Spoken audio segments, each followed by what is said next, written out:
নমস্কার বন্ধুরা, আমি মিঠু। আমার এই রকমারি চ্যানেলে আপনাদের সকলকে জানাই স্বাগত। আশা করছি আপনারা সকলেই ভালো আছেন আর সুস্থও আছেন। আমিও ভালো আছি আর সুস্থ আছি। বন্ধুরা, আজ আমি তোমাদের সামনে নিয়ে এলাম একটি নতুন ভিডিও।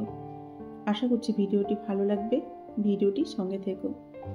বাংলা তথা ভারতের সংস্কৃতির আকাশে এক কর্মময় প্রবীণ মহাতারকা, অভিনেতা, নাট্যকার, বাচিক শিল্পী, কবি, প্রাবন্ধিক, চিত্রকর সব মিলিয়ে এক বহুমুখী প্রতিভার বর্ণময় উজ্জ্বল জ্যোতিষ। বলতো তার নাম কি? তিনি হলেন বাঙালির অপু, আমাদের ফেলুদা সৌমিত্র চট্টোপাধ্যায়। দুদিন আগে তার জন্মদিন চলে গেল। ভিডিওটি দিতে আমার অনেকটা লেট হয়ে গেল। যাই হোক বন্ধুরা, শুনে নাও এই সৌমিত্র চট্টোপাধ্যায়ের সম্বন্ধে কিছু কথা। 1935 সালের 19 জানুয়ারি কলকাতায় তার জন্ম। শৈশব কেটেছে নদিয়া জেলার কৃষ্ণনগরে। এখানেই সিএমএস স্কুলে তার পাঠ্য জীবন শুরু। পরে ভর্তি হন হাওড়া জেলা স্কুলে। 1951 সালে ম্যাট্রিকুলেশন পাস। 1953 সালে আইএসসি। পরে 1955 সালে বাংলা অনার্স নিয়ে বিএ পাশ করেন। তিনি কলকাতা বিশ্ববিদ্যালয়ে এমএ ক্লাসে ভর্তি হন, কিন্তু শেষ পর্যন্ত এমএ শেষ করতে পারেননি, কারণ এই সময়ে তিনি নাট্য জগতে জড়িয়ে পড়েন। তার পরিবারের অনেকেরই কিন্তু অভিনয়ের প্রতি অনুরাগ ছিল। সেই পারিবারিক অনুপ্রেরণায় স্কুল জীবনেই অভিনয়ের প্রতি ভালোবাসা জমায় সৌমিত্রের। নাট্যাচার্য শিশির কুমার ভাদুড়ির সঙ্গে আলাপ হয় তার যখন তিনি কলেজে পড়েন। প্রফুল্ল চরিত্রে সৌমিত্রের অভিনয় সুধী সমাজে কিন্তু আলোচ্যের বিষয়ে পরিণত হয়। বেসরকারি চাকরির মাধ্যমে তার কর্মজীবন শুরু হয়। 1957 থেকে 1959 পর্যন্ত আকাশবাণীর ঘোষক হিসাবে তিনি দায়িত্ব পালন করেছেন। 1959 সালে সত্যজিৎ রায় পরিচালিত অপুর সংসার চলচ্চিত্রে অভিনয়ের মাধ্যমে সৌমিত্রের অভিষেক শুরু হয়। এরপর তিনি পরপর 14টি সিনেমায় অভিনয় করেছেন।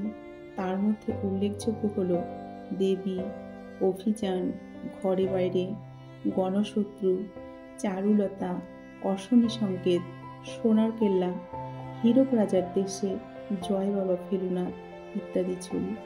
তপন সিংয়ের ক্ষুধিত পাষাণ, মৃণাল সেনের পুনশ্চ, অসিত সেনের স্বয়ংবরা, অজয় করের অতুল জলের আহ্বান, দিলীপ রায়ের দেবদাস, সরোজদের বিখ্যাত ছবি কনি, তরুণ মজুমদারের গণদেবতা, এই সমস্ত পরিচালকদের ছবিতে অভিনয় করে তিনি হয়ে উঠেছিলেন আম বাঙালির ঘরের মানুষ। পরবর্তীকালে ঋতুপর্ণ ঘোষ, গৌতম ঘোষ, সৃজিত মুখোপাধ্যায় ও নন্দিতা রায়ের ছবিতে বর্ষিয়ান সৌমিত্রের অভিনয় দর্শকদের কিন্তু মন কেড়ে নেয়। শুধু বাংলা নয়, তিনি বেশ কয়েকটি হিন্দি ছবিতেও কিন্তু অভিনয় করে প্রশংসা অর্জন করেন। তার মধ্যে অন্যতম নিরুপমা, হিন্দুস্তানি সিপাহী ইত্যাদি। তার শেষ বাংলা ছবি বরুণ বাবুর বন্ধু। সিনেমায় অভিনয়ের পাশাপাশি খেলাধুলাতেও ছিল তার অদম্য উৎসাহ। মঞ্চেও তিনি দাপটের সঙ্গে অভিনয় করেছেন, লিখেছেন অসংখ্য কবিতা ও প্রবন্ধ। তিনি বেশ কয়েকটি নাটকও লিখেছিলেন।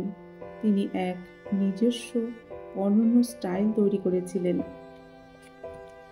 বেতার নাটক, শ্রুতি নাটক, গীতি আলোক্য জগতেও তার কিন্তু উল্লেখযোগ্য ভূমিকা ছিল। তার এই কর্মজীবনে দেশ বিদেশের অসংখ্য পুরস্কারে তিনি ভূষিত হয়েছিলেন। 2000 সালে ভারত সরকারের পদ্মভূষণ, 2012 সালে দাদা সাহেব ফালকে পুরস্কার এবং সঙ্গীত নাটক একাডেমির তরফে ট্যাগর রত্ন পুরস্কার, 2018 সালে ফ্রান্স সরকার কর্তৃক সর্বোচ্চ নাগরিক সম্মান লিজিয়ন দ্য অনর পুরস্কার দ্বারা সম্মানিত হন। 2006 সালে পদক্ষেপ ছবির জন্য জাতীয় পুরস্কারও তিনি পান। যদিও তার প্রতি আপামর দর্শক সাধারণের ভালোবাসা এবং শ্রদ্ধার পুরস্কারের সঙ্গে ওইসব পুরস্কারের কোনো তুলনাই হয় না।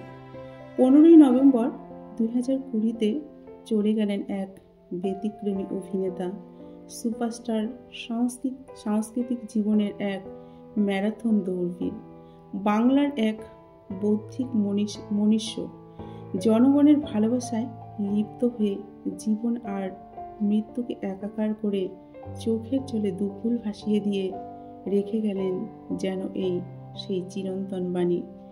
গধূলি গগনে মেঘে ঢেকেছিল তারা, আমার যা কথা ছিল হয়ে গেল সারা।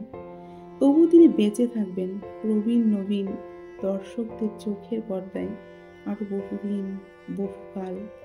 আমরা সকলেই জানাই তাকে সশ্রদ্ধ নমস্কার ও প্রণাম।